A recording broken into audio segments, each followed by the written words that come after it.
Mehmet Celik, the editorial coordinator at the Daily Sabah, joins us now from Istanbul. Mehmet, thanks for speaking to us on TRT World. As we heard there from Andrew, this was a scheduled visit from Antony Blinken, but also his first trip to Türkiye as Secretary of State. Do you think we're going to see something where you've got Blinken and Çavuşoğlu having this meeting and Blinken leveraging some of the aid that's coming to Türkiye to also talk more about some of the other political issues that need to be discussed between these NATO allies?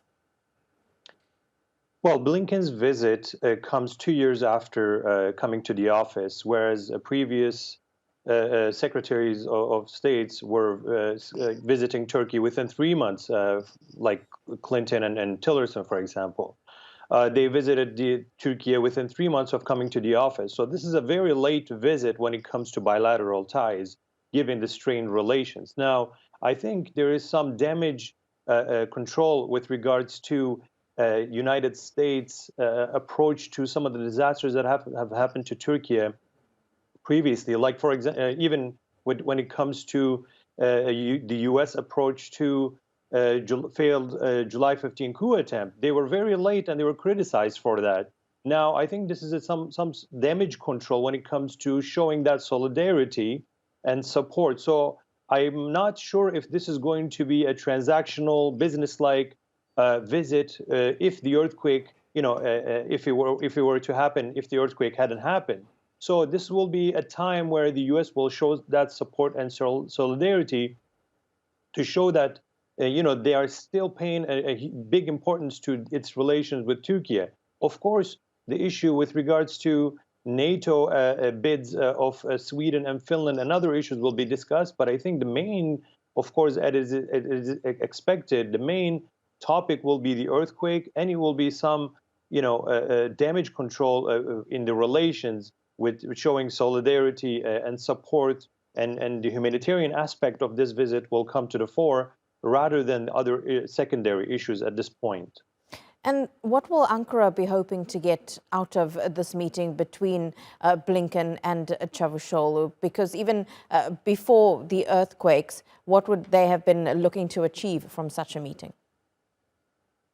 I think the White House's support with regards to the F-16, sales of F-16 aircraft was one of the key issues, and also, acknowledging Turkey's role in Ukraine and Russia conflict, as well as cooperation against terror issues, which has been an obstacle with Sweden and Finland's NATO application. So I think understanding is something that Turkey will expect from their U.S. counterparts. Understanding where they're coming from, understanding their point of stance and their position with regards to the conflicts and the disagreements, it's something that Turkey will expect from Blinken's visit. But I think, as I said before, now that the unfortunate earthquake has happened, these will not become the primary issues of the visit, but rather Turkey will expect a humanitarian approach and humanitarian support, be it financially or in other terms, from their U.S. counterparts, to prove that at times like this, Turkey will have a strong ally beside them. Yeah, and we have seen quite a lot of humanitarian support for the earthquakes coming from the U.S., $85 million they've pledged. And we've also seen a lot of humanitarian support coming from other countries where Turkey may not have had a very good relationship with, if we look at countries like Greece or Armenia. Do you think the earthquake response and the humanitarian response from some of these countries will influence Turkey's foreign policy in the future? Turkey has always put these humanitarian issues above politics.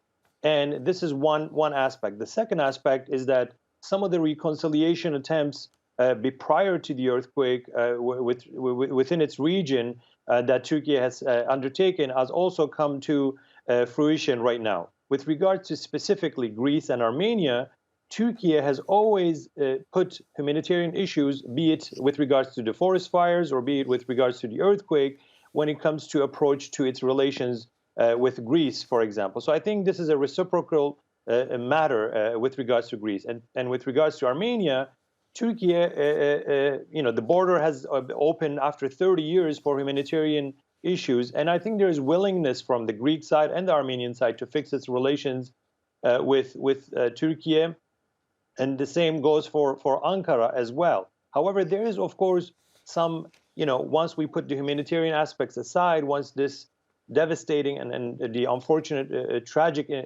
matter cools down, once the politics comes to the fore again, I think the disagreements will be there if the Greek side or the Armenian side are not willing to compromise some of the demands from Turkey. But of course, this may also lead to opening a new page and showing that the neighbors will need each other at the worst times before anybody else comes to help. And I think there is more to agree than disagree with both Armenia and Greece if some of the compromises are made and the maximalist policies are put aside. Mehmet Celik, thank you so much for your analysis. Really appreciate your time.